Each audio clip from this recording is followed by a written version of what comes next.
Una cosa es quien escriba de algún aspecto de la iglesia, pero que no sea teólogo, y otra cosa es el que escribe teología, ¿no? Como aquella discusión bizantina que se tuvo en el pasado curso. ¿Acaso Jesús no tenía conciencia de Dios? Nadie que la tenía porque era Dios. Y ahí se pusieron a discutir. O como pasó apenas en su teología, una dama que da cristología. Y aquí yo les he dicho una o dos veces a lo largo de 26 años la verdadera fecha de nacimiento de Jesús, y me tardaba 1 hora y media en decirlo. Y una alumna dijo, no, se me rompe la estructura teológica con la fecha. Que no se rompe otra cosa, pero ¿quién va a eliminar la fecha en que nació Jesús? Si fue en el siglo I antes de Cristo. Jesús, ¿qué era? Era emperador, era hijo de un carpintero, no valía la pena Jesús en los anales. Si hoy, yo recuerdo cuando estaba en Libres, la tierra de Pedro Riquelme, pues llegaban hace 30 años mujeres de 80 o 90 que se les había pedido la fe de bautizo. Y uno tenía que hacer juramento. ¿Y como cuántos años tiene usted? Pues yo tengo 80, pero no, usted se veía de 99. Bueno, pero mire, si yo puse en el libro de bautizos, nació en 1915 y en realidad nació en 1905, ¿cuál es el problema? ¿Hay problema? Lo importante es que nació.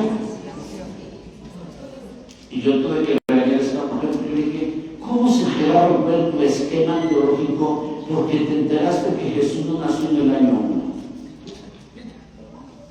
Eso demuestra de ti una ignorancia atrevida. Tendré que darte un doctorado a la ignorancia.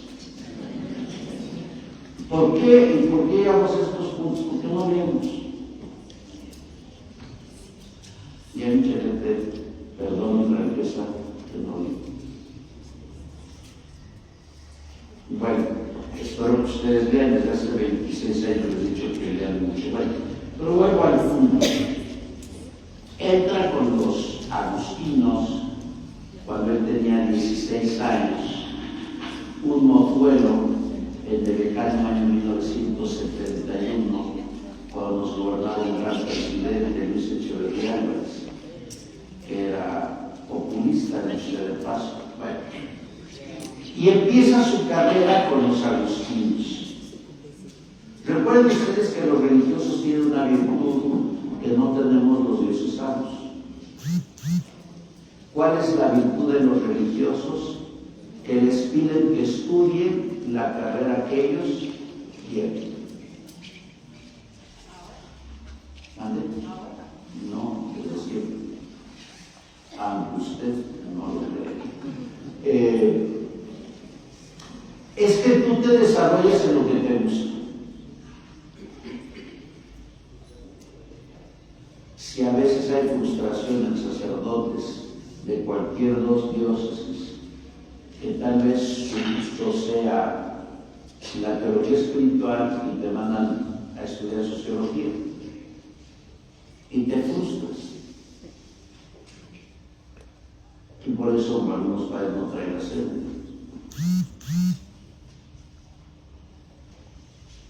Es como si ustedes se hubieran casado con alguien que no quisieran casarse. Te vas a casar con Adán Augusto. No, yo prefiero a Enrique. Es que te conviene Enrique porque tiene más dinero. Bueno, pues ya mismo va a haber sacrificio. Entonces, la virtud que tienen ellos es que les dejan estudiar la carrera que más les agrade de acuerdo a sus conocimientos, intereses, habilidades. Y la primera carrera que él escogió fueron las matemáticas. Imagínense, México está en el 162 al lugar de atrás en matemáticas.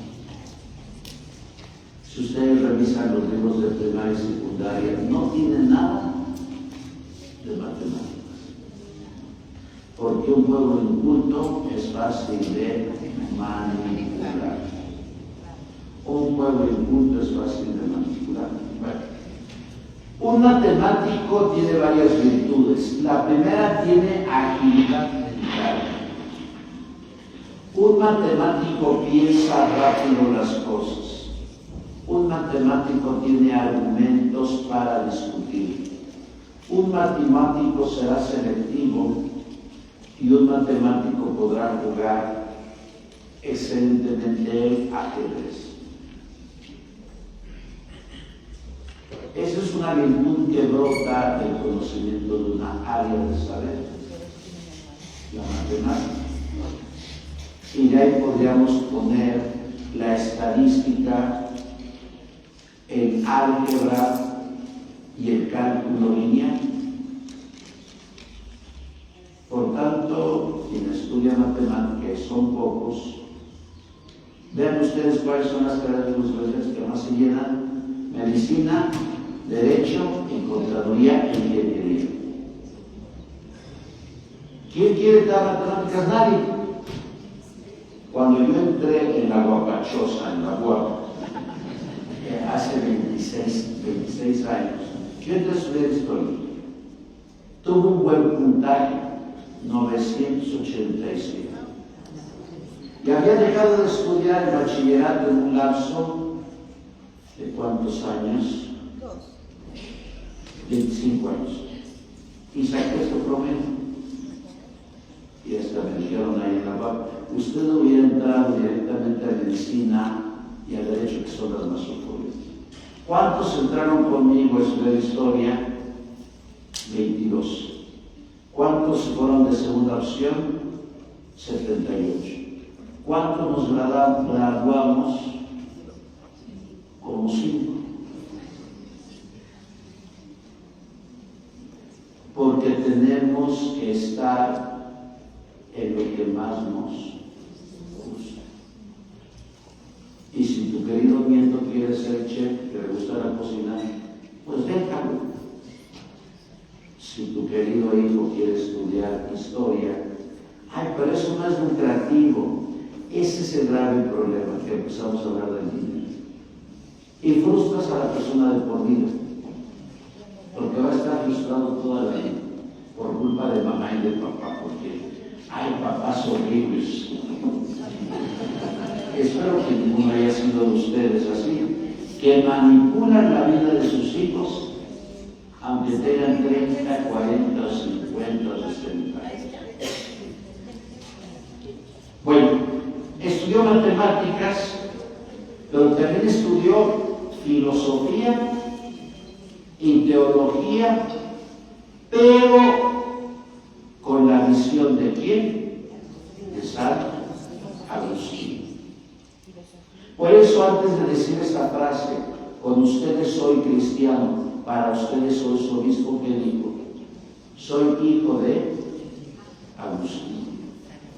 Y alguien va a decir: ¿quién es Agustín? Su papá será Agustín, su mamá será Elisa. No, hijo de San Agustín, el famoso teólogo que nació en 456 en Tagaste y murió en Hipona, si mal no recuerdo, en el 430. Bueno, que fue adoctrinado por San Ambrosio, y podemos leer su vida en el libro 10 de las confesiones que él escribió. Bueno, entonces vemos que tiene 3 carreras: matemática, filosofía y teología, pero que estas 2 áreas están enmarcadas por el pensamiento de San Agustín. Si alguno de ustedes ahorita entró a Universidad Agustiniana, obras, van a ver que son más de 148 libros los que escriben.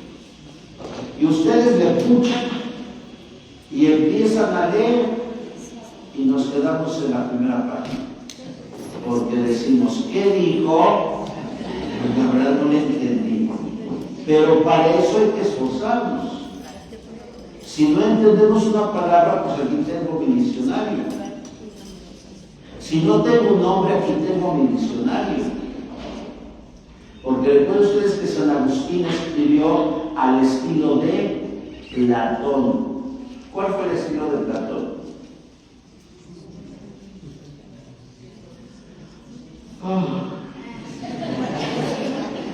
Hay una película que me gustó, que trabajó James Dean, Natalie Wood y Sam Neill. ¿Cómo se llamaba? Ganan $1. Ay, no traje mis boletos. Voy a comprar boletos para los padres angelitos.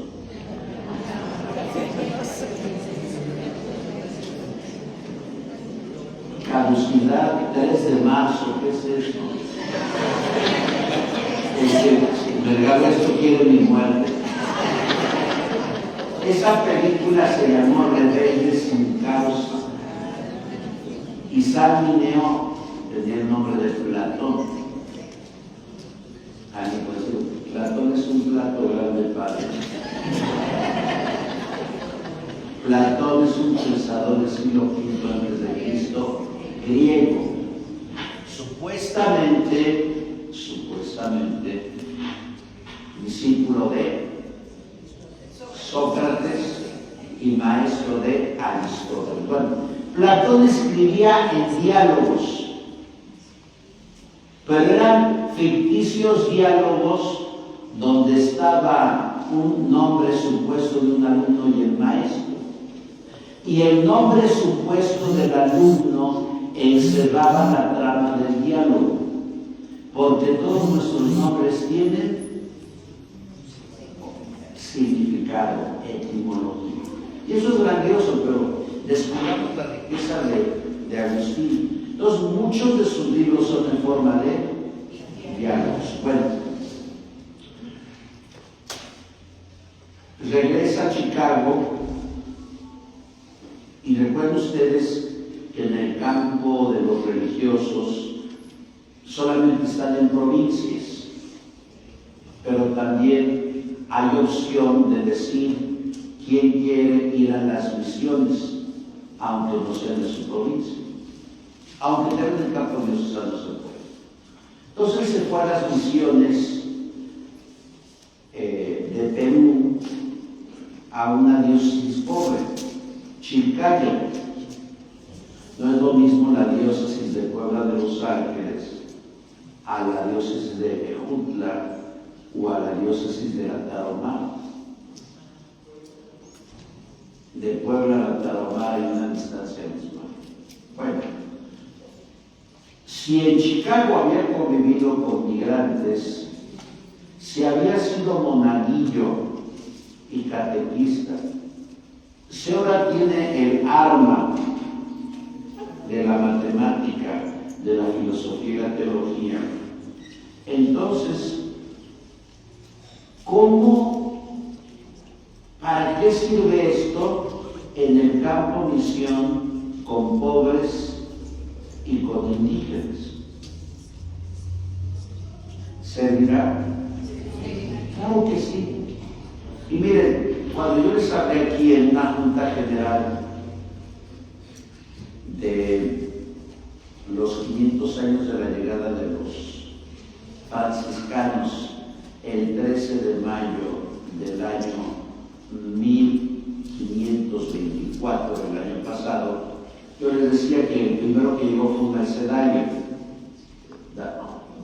Daniel Olmedo.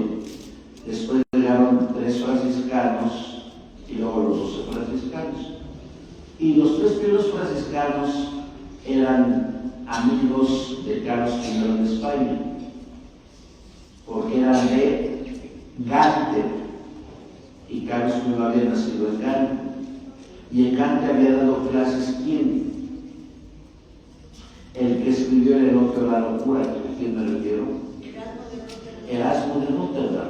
Erasmo de Rotterdam quería que la iglesia se purificara un poco, pero no con Lutero. Entonces Erasmo de Rotterdam fue maestro de estos 3 monjes, y uno de estos monjes era Pedro de Gante, el famosísimo Pedro de Gante, Y ellos empezaron campo de misión en México en 1523. Llegan los 12 primeros franciscanos que los comandaba. ¿Quién lo comandaba? A ver, que me diga un dólar.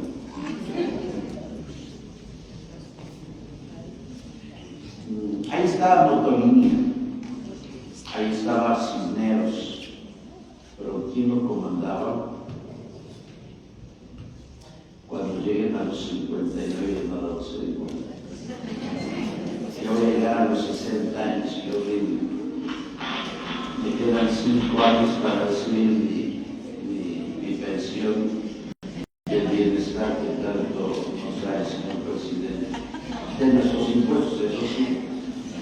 Bueno, no me acuerdo. ¿Quién? ¿Quién? No, se descubrió rojo, Fray Martín de Valencia. Fray Martín de Valencia. Cuando ustedes vayan a Huejotzingo, vayan al refectorio y ahí aparecen los 12 nombres. Más que los de Huejotzingo muy horribles. En lugar le quitaron Martín y le pusieron Miguel, porque como es San Miguel Huejotzingo, y esa es una mentira de los Huejotzingo, ¿no?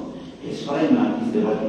Fray Martín de Valencia en 1524, a un año de que estaban en Mesoamérica, le preguntan: ¿y qué han hecho ustedes por la evangelización? Y contesta Pedro de Gante algo que supongo sabe el nuevo Papa: estamos aprendiendo lo que no dijo Agustín.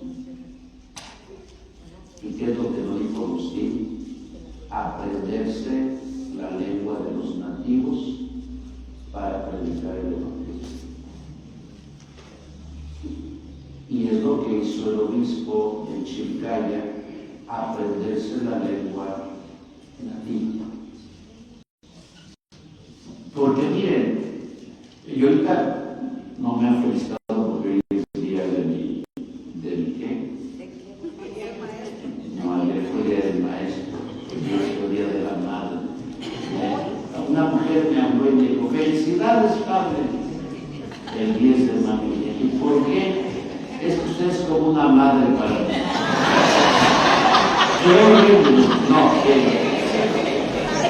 No, hoy es día del qué. Hoy es día del canónigo. Bueno, aquí tiene sus celebraciones del canónigo. Pero vuelvo al punto.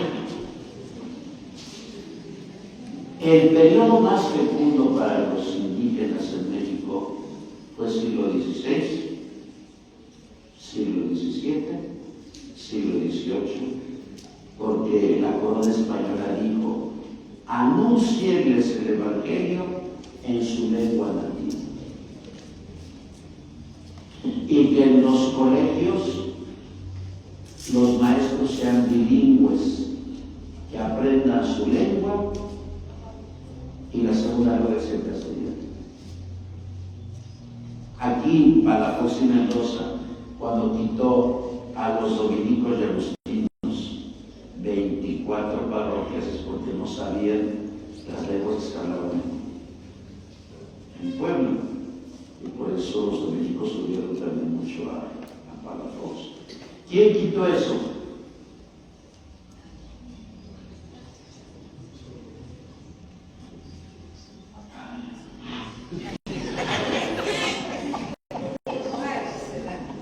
Diría, yo tuve un canónigo que me dio latín, que era de ¿dónde era este canónigo? Era de Zacatlán de las Manzanas. Ya se me olvidó el canónigo. Bueno, no me acuerdo. ¿Quién quitó que la enseñanza fuera bilingüe? Benito Juárez. O aprende del castellano o se jode. Así lo dijo Juárez. Hoy me tocó predicar, bueno, me tocó a otro canónigo, pero me dijo: señoría, me dijo usted. Estaba llena la catedral porque fueron muchas escuelas, no sé por qué fueron escuelas. Y les hablé sobre Juárez, que el que presidió la Iglesia Católica en México fue Juárez, Guillermo Prieto, ¿quién más el otro? El que hizo el Choro Campo, Adalberto Tejeda, horribles esos hombres. Compren este libro que se llama La Piqueta de la Reforma. La Piqueta de la Reforma, donde Juárez, por el odio que le tenía a la Iglesia, mandó destruir 6 hospitales grandísimos que estaban en condiciones buenas, no estaban como San Alejandro o como Ortopedia. ¿Y por qué los mandó destruir? Porque eran de la Iglesia Católica. E iba a destruir el Sagrado Corazón de Jesús, el más antiguo de la vida, que lo hizo Hernán Cortés, pero no lo dejaron. No, de veras, si ustedes vean la hazaña que le dio la Iglesia Católica en el 19. Y yo creo que la tristeza de los obispos de no hablar ya, porque uno puede decir, bueno, ¿y por qué los obispos no hablan? Pues porque tienen todo el pasado histórico de México, que nosotros, como no lo conocemos, pues no decimos tampoco nada. Bueno, pero ahí sigo ese punto. ¿Qué es lo que tuvo que aprender el obispo? Que sabía inglés, pero por estar en Chicago conocía el español. Tuvo que aprenderse el español y tuvo que aprenderse la lengua nativa de Segura. Por eso vemos ese primer obispo, era sacerdote agustino. Por eso vemos escenas que está a caballo, que está celebrando misas en lugares poco hostiles, que está catequizando, que está confesando, lo que hace todo misionero, que se llama la inculturización. Y es lo que nos hace hoy, por ejemplo, tantos niños del Benavente, de la Náhuac, de la OPAE, van a misiones, pero muy chistosos. Llevan sus sleepings para no contaminarse en las camas que les den, y llevan sus latas para que no se contaminen con la comida que les den. A esas vaciladas, perdón por los maestros, a esas vaciladas mejor que no vayan. Esa no es misión. Misión es que yo vaya, que me acueste en el suelo o que me acueste en una tabla y que coma lo que yo escojo. Eso es misión. Perdón, yo tuve algunos maestros de esos estudiados colegios, pero que no eran el cuento. No, yo se los decía en el IMES, yo fui capellán del IMES, yo fui capellán del Ángeles y fui maestro del Benavente. Ayer estuve su fiesta en los hermanos los laístas. Saben lo que yo pienso, no soy hipócrita. Bueno. Pero me faltaba algo antes de terminar, poder pasar sus bolsitas. Me faltaba algo.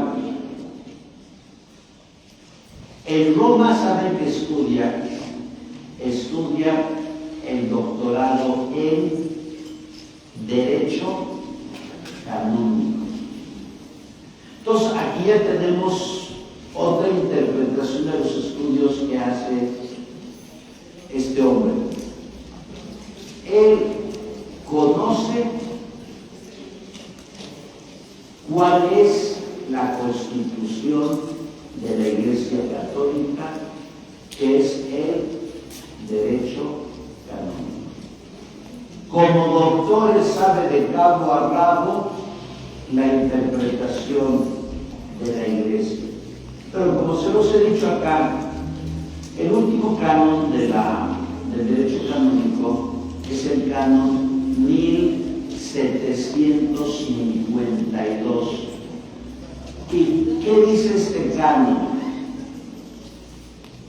¿Cuál es la ley suprema de la Iglesia? Y le regalo $1. Canon 1752 de la ley suprema de la Iglesia es la salvación del alma. Es decir, sobre todo el derecho canónico, la ley suprema es que el ser humano se salve. Por tanto, el Papa no le puede decir esta frase que decía un comediante mexicano, que no me digan que la ley es la ley. No me acuerdo qué comediante lo decía. Pero la ley tiene que regir la vida de los seres humanos. ¿Cuándo se vulnera un Estado de Derecho? Cuando no se respeta la ley. Y aquí utilizo una frase de Gabriel García Márquez. Lo que va a pasar el 1 de junio es crónica de un fraude anunciado. Porque ya todos están palomeados. Por dos cosas. La primera, porque no se van a contar los votos en las casillas. Y la segunda, no se van a utilizar las actas que sobran. Y ahí, tristemente, lo que le costó mucho a México a partir de los 50, 60, 70, 80, 90, se va a acabar. Por eso algunas empresas se están yendo de México porque no hay un Estado de Derecho que las proteja. Ayer anunció Noruega que retira el dinero que tenía en Pemex porque dice, ya no confiamos en Pemex, es una empresa que está en caída y que dicen que no. Aquí podemos entender entonces que el Papa León XIV es un Papa que va a respetar el derecho canónico, que va a respetar la tradición de la Iglesia del Cortés Agustino, y yo creo que va a ser evidentemente ortodoxo en la Iglesia.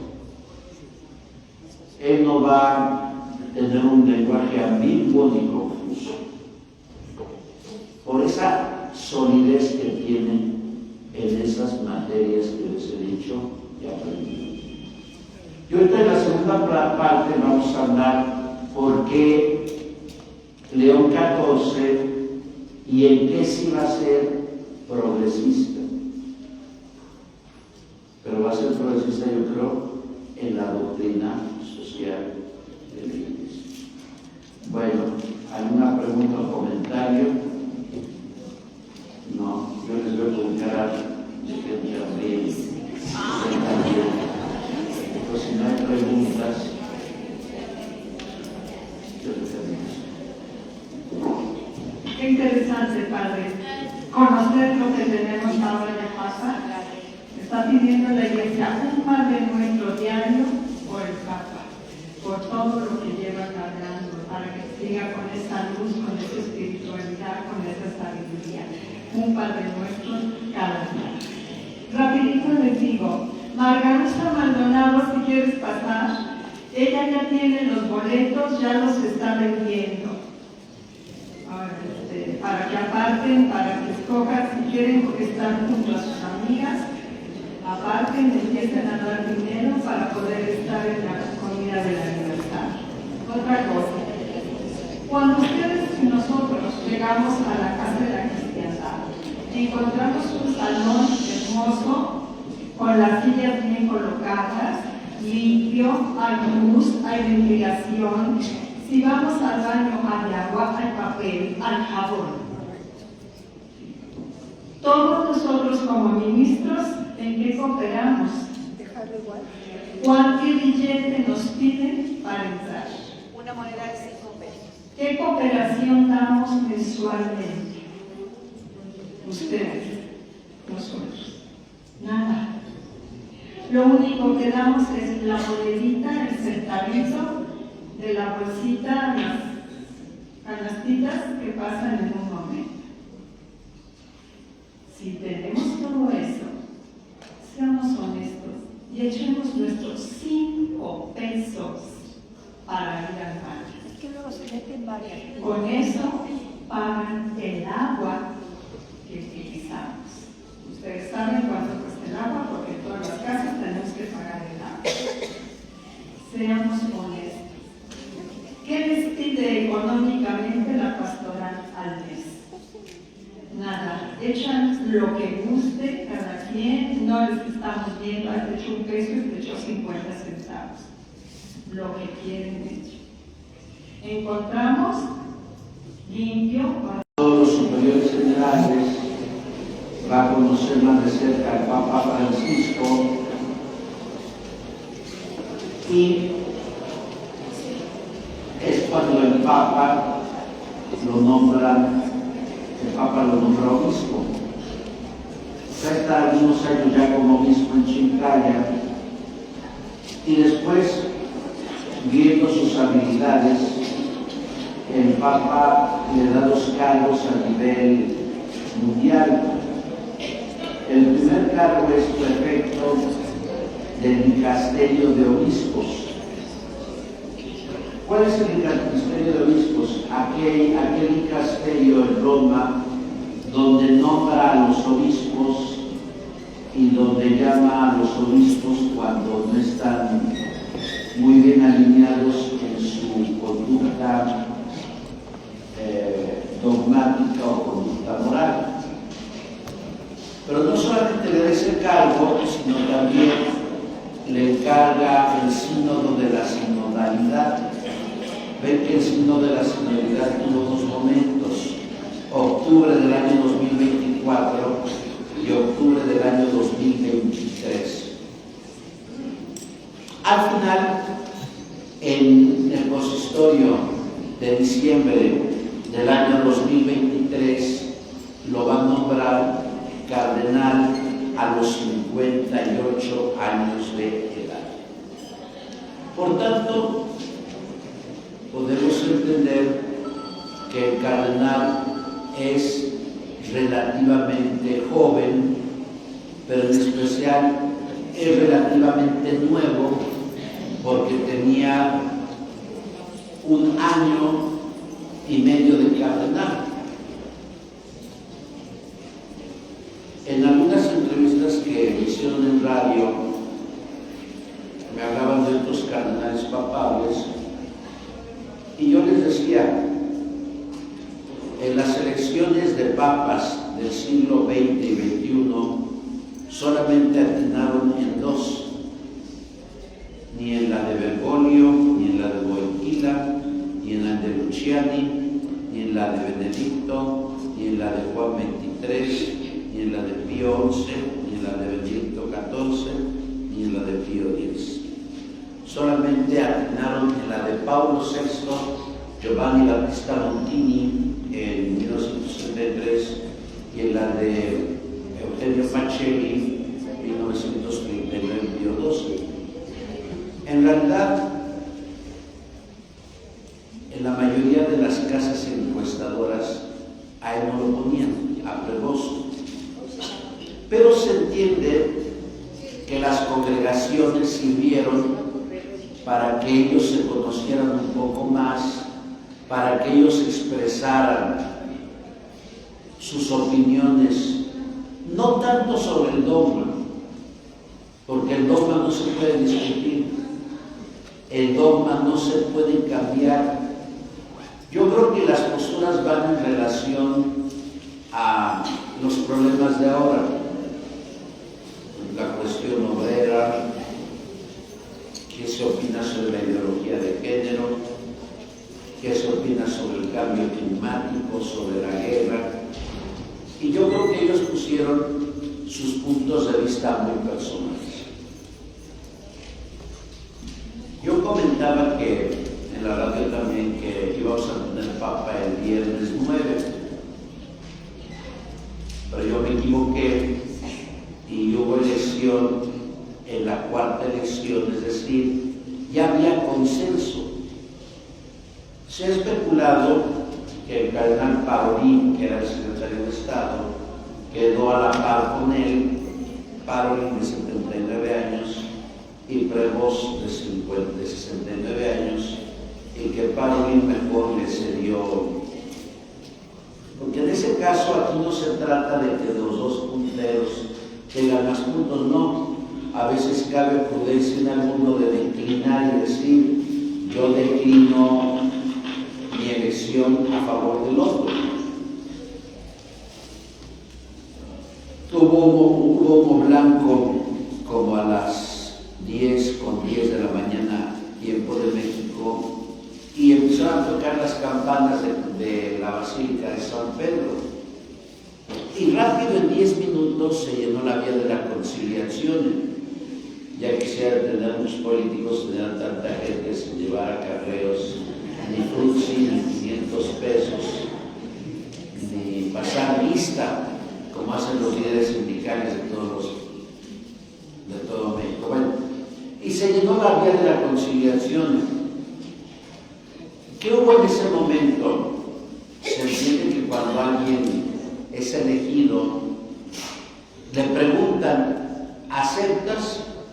Hay algunos que lo han rechazado, porque dice la Constitución del Papa Juan Pablo de 1996 que si alguien en conciencia sabe que tiene algo,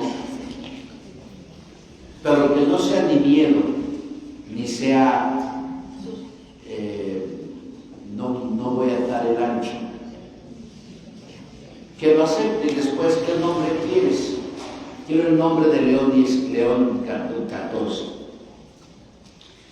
¿Qué significa esta expresión de León XIV? Eso significa que quieres cerrar el tramo del Papa Francisco, del Papa Benedicto y de los Juanes. ¿Eso es malo, no? Porque cada papa tiene su sello. Y yo lo decía claramente en la radio, no se busca un papa como Francisco, no. Se busca un sucesor de San Pedro. Bueno, el nombre significa mucho por dos cosas. La primera, para continuar el trabajo de, como fue Juan Pablo II, con Juan XXIII y Pablo VI, o porque un cardenal esté lleno de afecto por la labor de un papa. Ahora hago un poco de historia, no traje aquí están mis apuntes. Hago un poco de historia. Ustedes saben que León XIII gobernó la Iglesia Católica 25 años, de 1878 al año 1903. Ustedes saben, por sus datos de cultura general, que Roma le pertenecía al Papa. En el año 756, si mal no recuerdo, Pipino el Breve le regaló a Esteban II Pontífice Roma y la Hungría para que fueran del Papa, y el Papa la regenteó desde el 756 hasta el año 1870, cuando fue la unificación italiana, cuando Garibaldi, Mazzini y Vittorio Emanuele II le quitaron al Papa eso que le correspondía.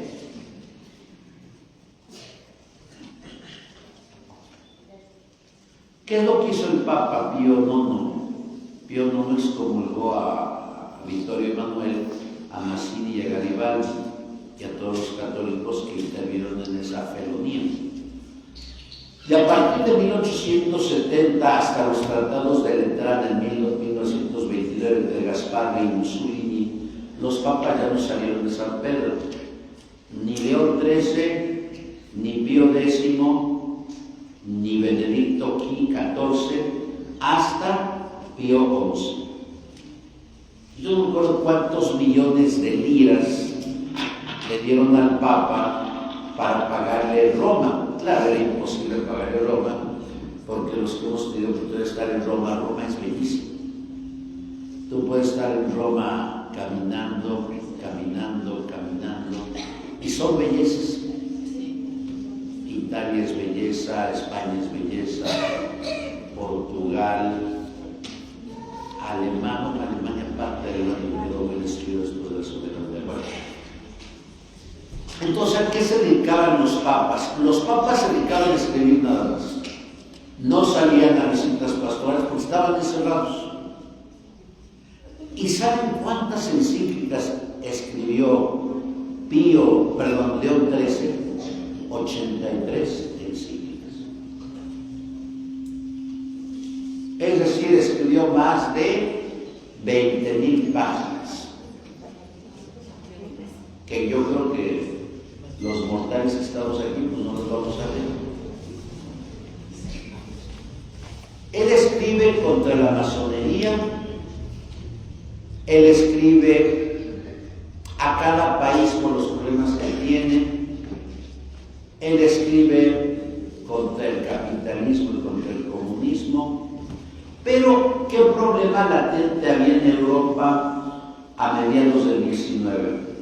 Había iniciado la revolución industrial y un nuevo paradigma en Europa era el trato a los obreros. Porque Carlos Marx, que presenta una ideología, no una filosofía, él dice que el problema era entre ricos y pobres. El de la mañanera decía entre fifís y chayos.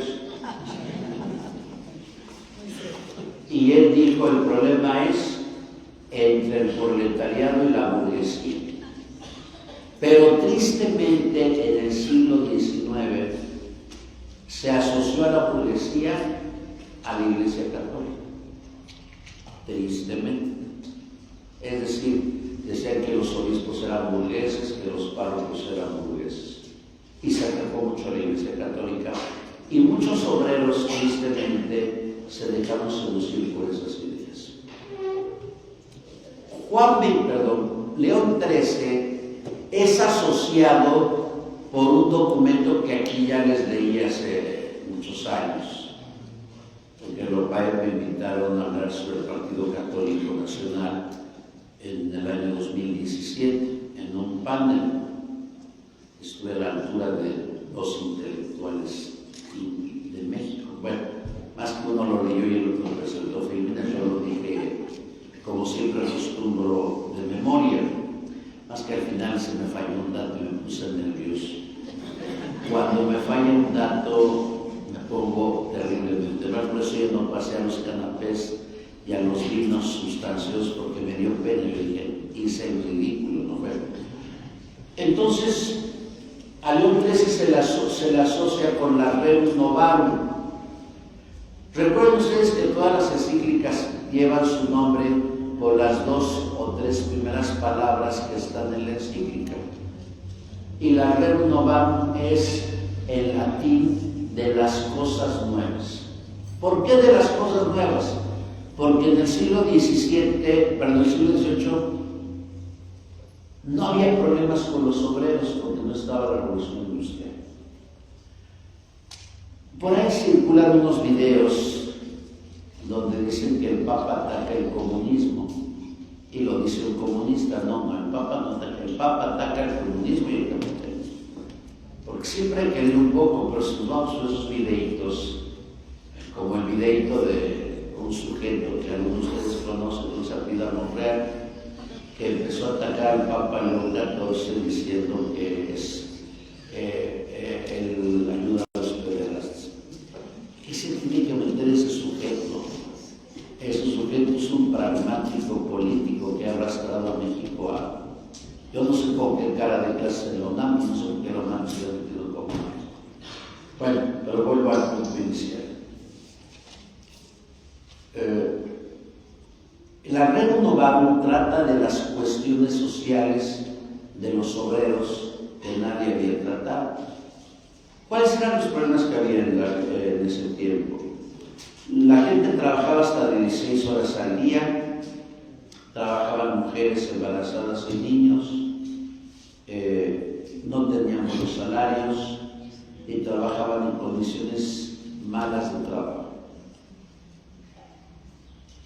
No tenían derecho a huelga y los patronos eran nefastos. El Papa León XIII lo que hace es recoger la enseñanza de católicos de dinero europeos que a fines del 18 y principios del 19 implementaron en sus fábricas horas de trabajo adecuadas, no contrataban a mujeres ni a niños y condiciones higiénicas de trabajo. Y eran duques y eran príncipes que eran católicos. El Papa recoge toda esta tradición y la implementa en 1891. Les sintetizo tres puntos. Él ataca el comunismo porque dice que el comunismo no acepta la propiedad privada. Y dice que la propiedad privada es un derecho de cualquier persona.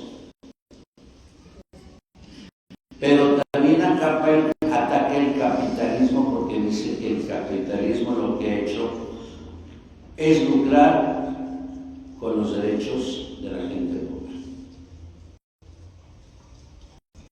Ahora, él va a presentar derechos y obligaciones de los obreros, derechos y obligaciones de los patronos y derechos y obligaciones de los estados. Lo sintetizó en 3 palabras. La primera, la segunda y la tercera.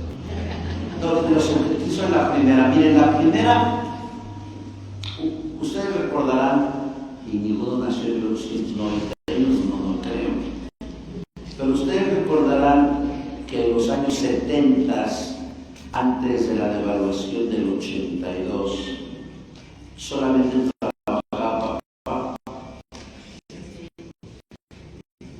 Mamá trabajaba en casa y trabajaba el papá.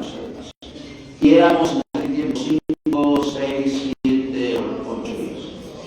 Y alcanzaba para todo. Bueno, dice el Papa, él le llama salario familiar. Él le dice, un salario familiar tiene que alcanzar para 3 cosas. Primero, para las necesidades básicas de la vida. ¿Qué es lo que se llama? Alimentación y vestimenta. Segundo, debe de alcanzar para que la familia tenga recreación sana.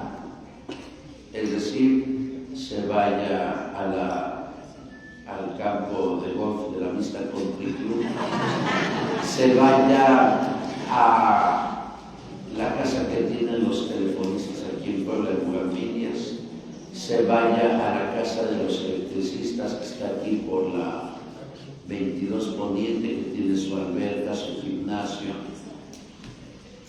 Eso pedía el Papa, que las empresas pusieran en sus fábricas lugares de recreación sana. Él decía ni juego ni alcohol. Y tercero, que ese dinero alcance para comprar una casa. Daba ahí en Milenio un sujeto decía, para que los mexicanos no caigan en pánico deben de ahorrar. Yo me pregunto, ¿hay dinero para ahorrar? Bueno, esos eran los derechos de los trabajadores. Y decía, ¿cuáles son los derechos de los patrones? Ellos no pueden aceptar una huelga que no tenga fundamento. Es el derecho del patrón. Si los trabajadores tienen buen salario, entonces no pueden hacer huelga. Ahora, ¿cuáles son las obligaciones del Estado? Dice el Papa León XIII, no es lo mismo gravar por impuestos una casa de un hijo que gravar un departamento de un obrero. Entonces dice el Papa, el Estado tiene que ser más benigno, no cobrándole iguales impuestos al dueño de una empresa que a un trabajador. El Estado tiene que reducir el impuesto para que pueda comprar su casa. Imagínense, eso lo decía en 1891. Hoy estamos en el 2025 y hoy trabaja mamá, trabaja papá, trabajan los hijos y no alcanza para nada. Hoy el mentado Congreso Federal, y me llevo con algunos diputados y senadores, nos dice que ya el salario mínimo es de 245 pesos, que es un logro para las masas. Pero, ¿para qué alcanzan 245 pesos? Pero, si alguien dice, el gobierno es benéfico porque nos regalan 2,000 pesos cada mes, porque le regalan 5,000, nos regalan 7,000. Caballero, señorita, los problemas de México no se arreglan con limosnas. ¿Cómo se arreglarían los problemas en México? Y no soy economista. Primero, eso dice eso lo decía el loco. Hay cada Carajao. Bueno, ¿cómo son los problemas en México? Con salarios justos y comercios. No con dádivas que algún día se van a acabar. Y cuando se acaben, pues ya van a tener los 3 poderes acá y nadie lo va a decir. Y es cuando muchos de ustedes van a decir, el padre José Luis, que en paz esté, tenía razón. Fue profeta y no le hicimos caso, y todavía nos enojamos porque hablaba mal de aquel. Bueno, fue el camino de Venezuela, que la fuerza ganó dinero, y cuando ya tuvo los 3 poderes, pues ya se acabó la caja de Pandora. Y pues ya nadie le dice nada. Bueno, el pobre lo iban a momificar y dijo Dios que no lo momifique o que tiene que irse a la verga. Bueno, hoy no alcanza el dinero. Hoy los salarios son injustos. Hoy no hay recreación. Hoy la gente no se puede comprar casa. Claro, el gobierno ya se metió, según va a ser unas grandes mansiones al estilo del virreinato. ¿Cómo van a ser las casas del FAM? Ya se robaron el dinero del Infonavit también. Ya se robaron a la Afore. Y el último golpe es robarse el dinero. Y ya el Banco de México le dio 18 millones de pesos sin tener obligación constitucional para darlos. Pero aquí en México, que no nos digan que la ley es la ley, como lo decía Bros. Bueno, esas son las cuestiones que hay hoy. Porque cuando había 134 años y que sabía hoy. Yo por mi aspecto, el Papa se lo progresista, porque él estuvo con los conflictos con los migrantes en Chicago y estuvo con problemas de progreso e imaginación en Perú. Por tanto, conoce en primera fila los problemas que hay en este continente americano y en el continente asiático y africano, salvo algunos países que son de primer nivel, donde no hay salarios justos y las condiciones de trabajo son terribles.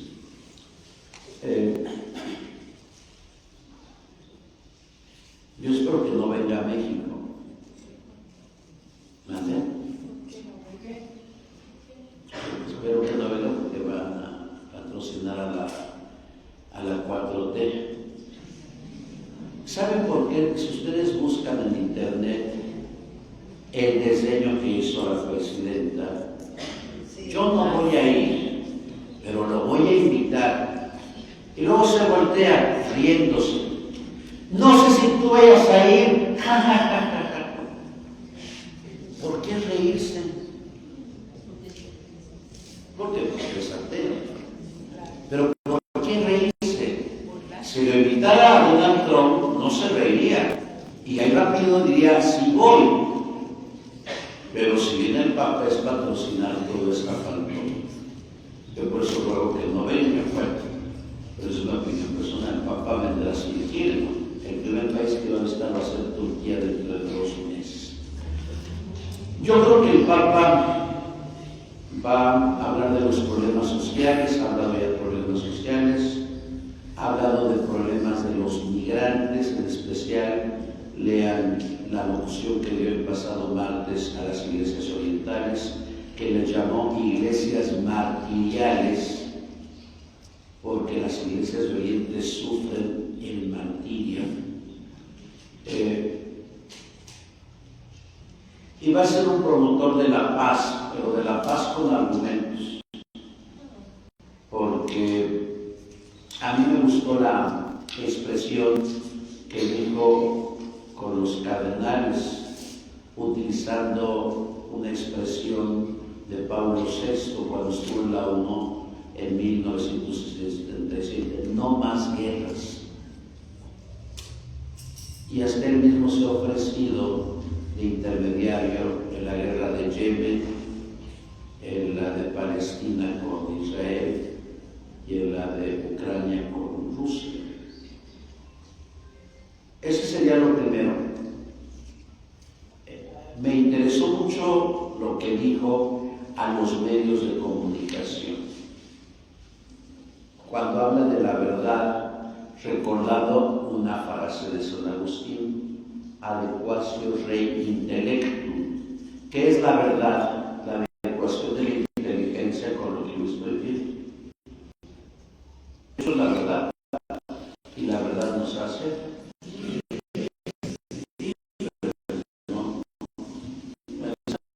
los maestros de la agua que se ha salido, porque yo no le voy a Mauricio Pérez, Mauricio, oye, joven, yo no soy joven, soy señorita. Y tú no puedes decirle lo contrario, porque si no te llaman la atención en dirección. Oye, Pancracio, yo no soy Pancracio, soy Timotea. ¿Y por qué me haces ejemplo? Porque la adecuación del rey intelecto, que es la definición de verdad de San Agustín, es ¿qué es la verdad? La adecuación de la inteligencia con lo que estoy viendo.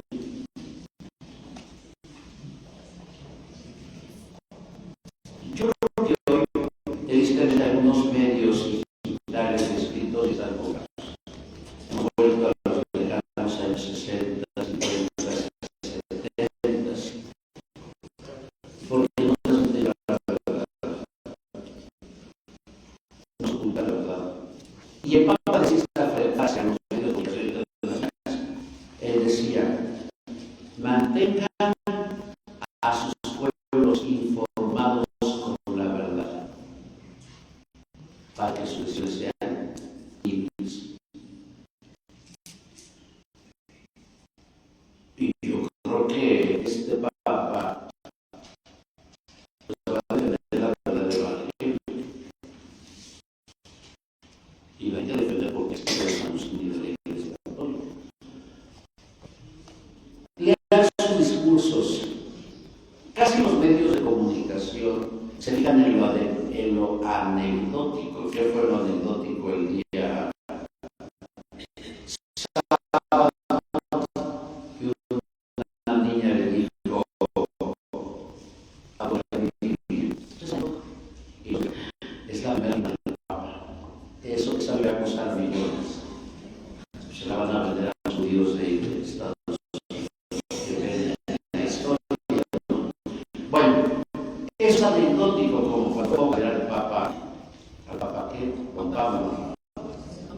Y no dijeron nada, sino lo anecdótico es que Fox y su esposa besaron científicamente la plaza de San Pedro.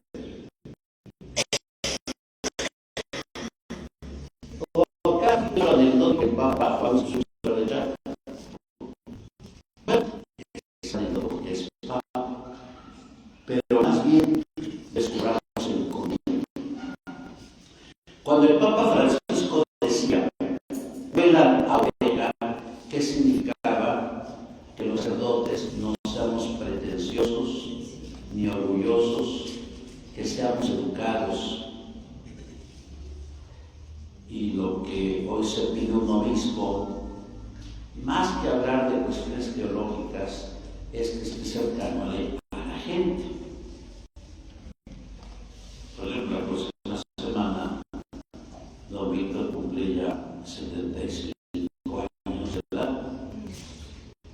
Y lo primero que tenemos que hacer cuando los obispos es no comparar. Lo primero que tenemos que saber de papás es no comparar. Y lo primero que tendrían que ser los papás de la familia es no comparar. Oye, Adriancito, ¿no te parece a tu hermano Pepito? Y en eso muchos papás fallan. Entonces nunca comparemos a un Rosendo, que en paz esté, con don Víctor. Nunca comparamos a don Octaviano con don Rosendo. Cada obispo en Puebla vivió su época y dio su ejemplo de arena. Y yo creo que lo más cercano que se estima del padre Prevost es que comía, gritaba, iba a confesar donde le decían. Esa es la cercanía. La cercanía de un obispo, y yo escribí un artículo hace como 15 años, es la unidad de estudio de los obispos. Yo creo que a nivel diocesano es el que tiene más selfies de los últimos obispos. Porque yo creo que todo dice la gente 5, 10, 15, 20, 25, 30, 25 minutos. ¿Y qué es lo que más quiere la gente? Que el sacerdote te haga caso. Porque nos puede pasar como el de la mañanera. Pasaste a mi lado con gran indiferencia. Y el pobre gobernador que no veía, el señor presidente pasó con gran indiferencia y no le hizo caso. Y eso se vio bastante mal educado de parte del Señor. Entonces, cuando un obispo toca, hace la cruz, abraza y besa, basta eso. Cuando un sacerdote va a un hospital a ungir y están todos sus familiares ahí, basta la unción y ya, para que esos familiares regresen. Esos son los gestos. Hoy estaba escuchando a un historiador español de Murcia, que le preguntaban: ¿qué necesita la iglesia para los grandes problemas que tenemos ahora? La falta de fe, que muchos católicos se han alejado, la secularización. Y este hombre decía que los casados sean sacerdotes. Yo decía, pero no, yo creo que lo que tenemos que hacer es que los sacerdotes seamos más coherentes entre lo que decimos y hacemos. Y seamos más cercanos a la gente. Porque muchos de ustedes me han dicho: oiga, padre, mi párroco no me dice buenos días y los saludo. Mi padre nunca me ha dado un beso como usted. No me da la bendición. Yo creo que lo más, y que eso sí, que los laicos cuando salen den testimonio de vida. Yo he recibido tantas quejas de algunos de ustedes que se pelean en el momento de dar la comunión, que se ponen como mujeres verdes, ¿se acuerdan del hombre verde? Que se transforman. Este es mía, no, a esas mujeres golpes. Ese es el testimonio primero como ministros que debemos dar. Y afuera en la casa, pues también tenemos que dar testimonio. Eso es lo que falta. Yo creo que el dogma no se debe de cambiar. Lo que falta es que hagamos una iglesia creíble. Que la gente diga, como decía Jesús: en eso conocerá el mundo que sois discípulos míos, que se amen los unos a los otros. No que los primeros servideros del problema son las parroquias. Y cuando hay vicario, el vicario no quiere al párroco, el párroco no quiere al vicario, los fieles están con el vicario, pues están con el párroco. No, ¿qué es eso? ¿Qué testimonio damos de credibilidad del Evangelio? ¿Y qué será cuando no quieren al párroco o a algún sacerdote de la gente? Las gentes murmuran, como decía Sebastián, que alguien en el pueblo ha estrenado amante. No, la gente murmura y habla mal del párroco. Y cuando llega el señor cura, ¡ay, señor cura, ¿cómo está usted? Lo quiero mucho. Hipócrita, ¿no? Lo que tenemos que vivir nosotros para revitalizar las parroquias, primero es el trato personal con los demás. Y tenemos a ver, de testimonio de una mujer que estaba vestida de ministro aquí en la 14 y la combi no la recogió y empezó a hacer así. Lástima que no tenía vida, le quiere sacar una foto. Y una mujer que como de 75 años.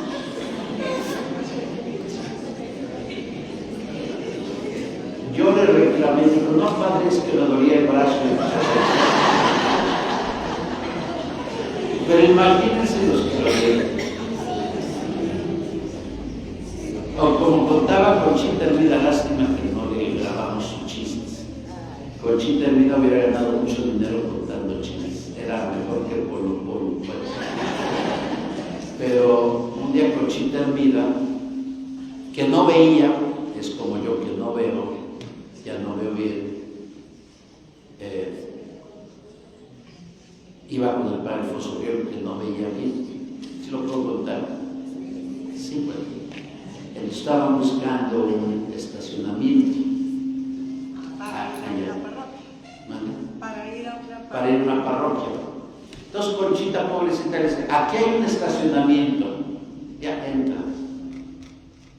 El padre Eugenio con alzacuellos y se acerca un hombre gordo. ¿Qué? ¿Quiere un cuarto? Es decir, había entrado a un hotel.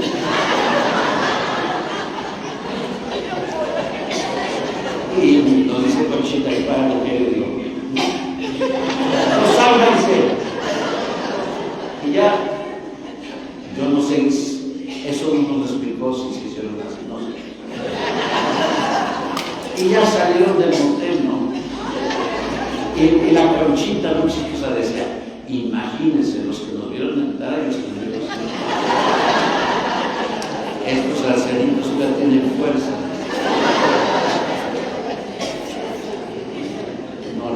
No, pero esto es verdad. Yo compré una camioneta diciéndome, la gente dijo, es una CRB. Y yo fui con un magistrado a comprar la camioneta para firmar. Y cuando voy con unas viejas amigas, me dijeron, ay padre, esta no es una CRB, es una BRB. No es una CRB. ¿Qué no está viendo por detrás que dice BRB? No, pues la verdad me pasó con Amanda Miguel. Él me mintió. Y ahorita por eso estoy viendo esa carita que la verdad, como estoy gordo, me queda hasta aquí la puerta. Bueno, pero eso sí puede pasar cuando no vemos por los cometer esas torpezas.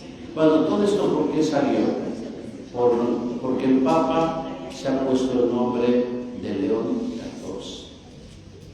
Yo creo que va a ser un Papa que va a hablar de los derechos humanos, que va a hablar de los derechos de los migrantes, que va a hablar de los derechos de los trabajadores y de los derechos de los pueblos nativos. Y que, claro, va a centrar su discurso en algo que se llama la paz.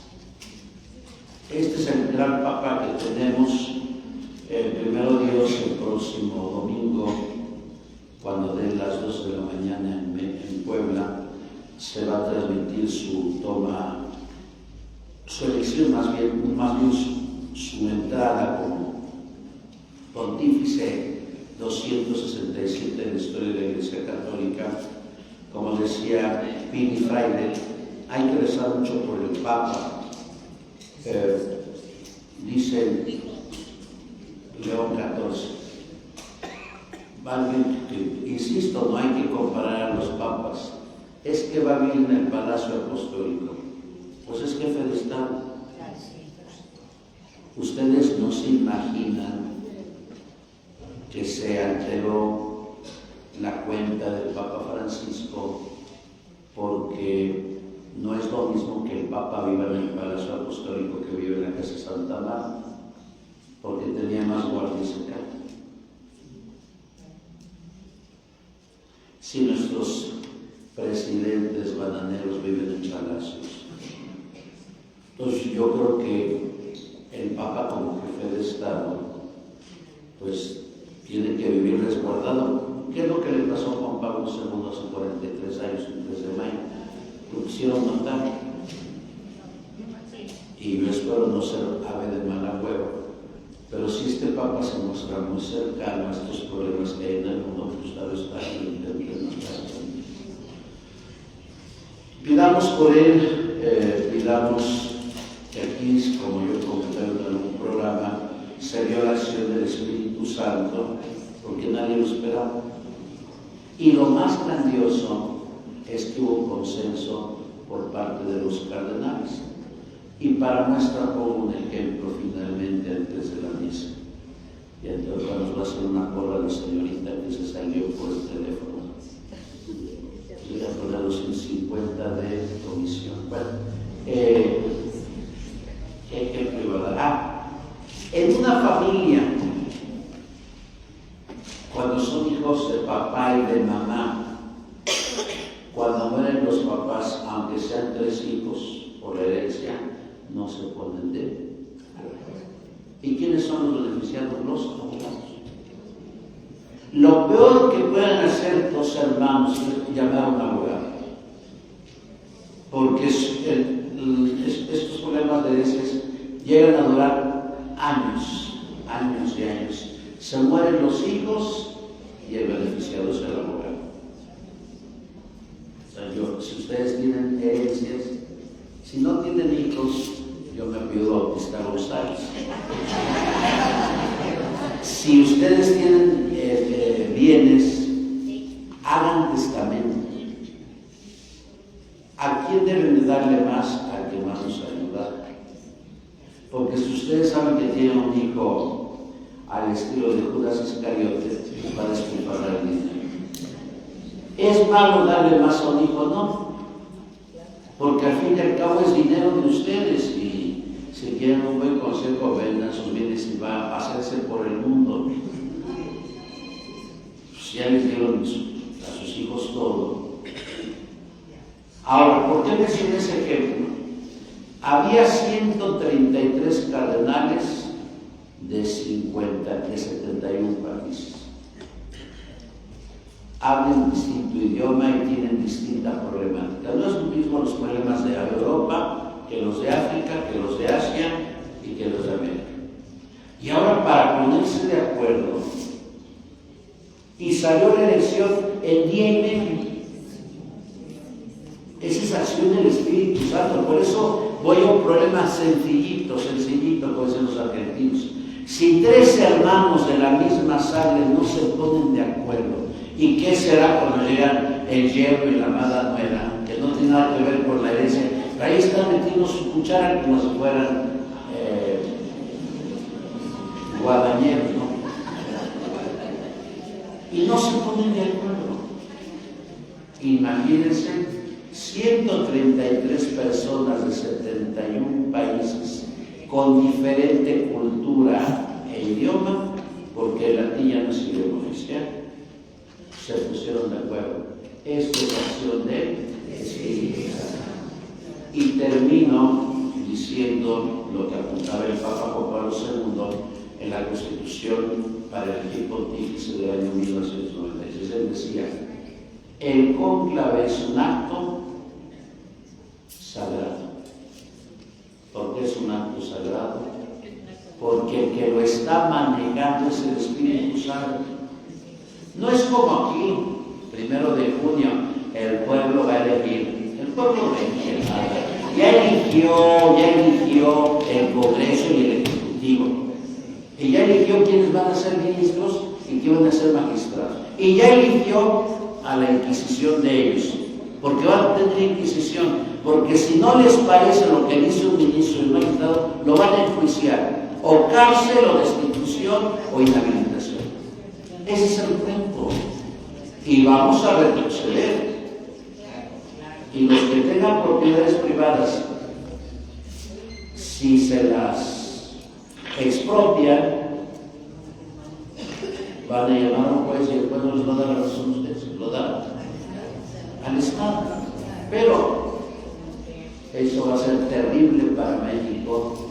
Ahí comparto lo que dice Cedillo. Lo inició Andrés y ha terminado el asesinato a la democracia, la actual presidenta. Y lo que estoy diciendo pues, no es pecado, ni me puedo acusar de nada, porque tengo libertad de expresión y porque conozco un poquito.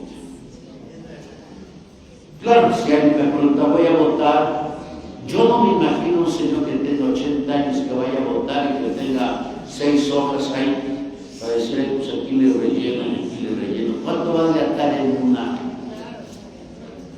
Va a ser medio difícil, pero luego vienen las amenazas.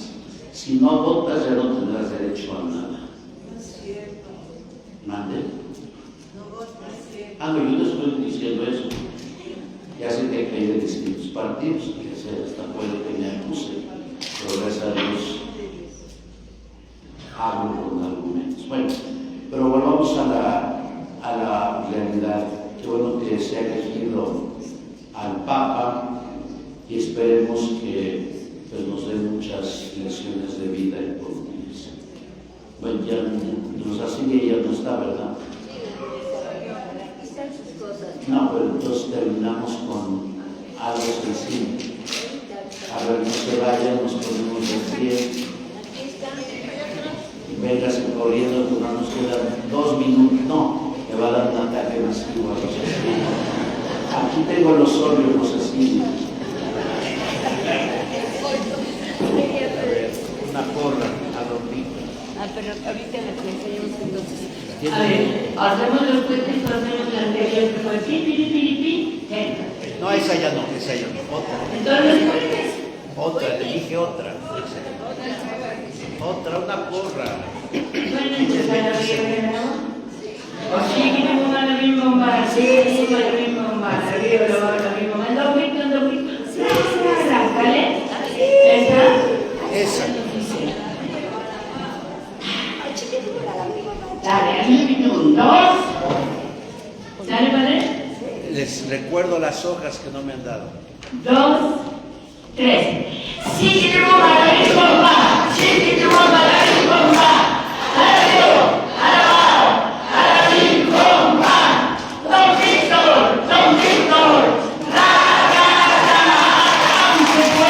Se puede para Don Víctor.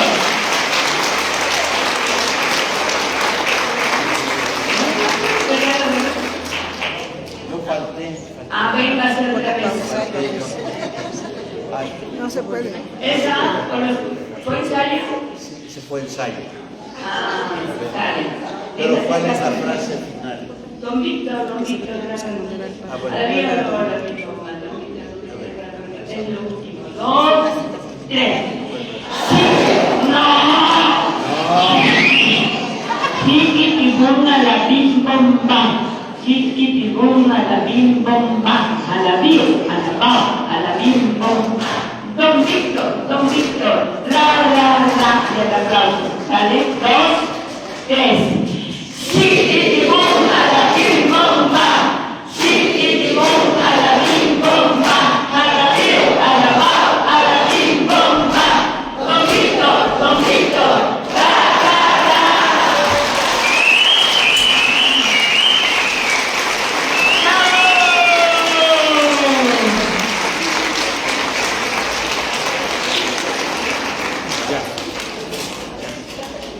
Muchas gracias. En el nombre del Padre, y del Hijo, y del Espíritu Santo, te damos gracias, Señor, por todos los beneficios que nos has concedido. Tú que vives y reinas por los siglos de los siglos. Amén. Y la bendición de Dios Todopoderoso, Padre, Hijo y Espíritu Santo, descienda sobre ustedes y permanezca para siempre. Amén. Porque sé que muchos van en la misa de la noche.